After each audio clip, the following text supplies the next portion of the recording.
a home for every toy. Peyton was 7 years old, and Katie was 5. Their little dog, Doudou, wagged his tail as he watched them in the toy room. The room looked busy and messy. Cars were parked in every corner. Small robots stood beside blocks and books. Katie's dolls were sitting on the floor, on a chair, and even under a table. Doudou's leash had gotten tangled in a box of toys, too.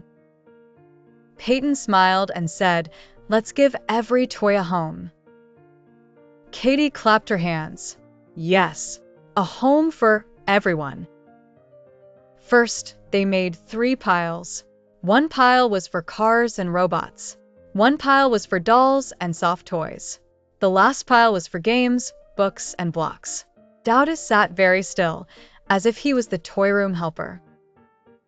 Peyton carried the cars to a shelf. He lined them up neatly one by one, like a tiny traffic parade. The red car went next to the blue car. The bus stood behind the truck.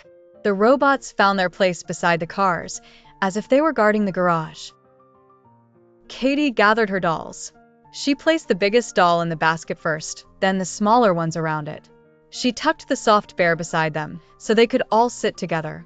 She even found a tiny hat that had been hiding under a pillow. Doudou helped in his own way. He sniffed the floor, found a dropped toy ball, and nudged it toward Katie. Everyone laughed. Doudou seemed very proud of his important job.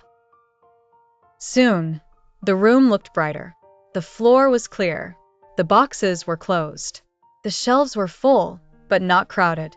Every toy had a place, and every place was easy to find. Katie looked around and said, "Now we can see all our toys." Peyton nodded, "And next time, it will be easier to clean up." Their toy room was still full of cars, robots, and dolls, but now it felt calm and friendly. Even Doudou curled up in a tidy corner and took a happy nap. Sometimes cleaning is like putting a puzzle together. When each piece goes in the right spot, a messy room can become a nice, neat place again.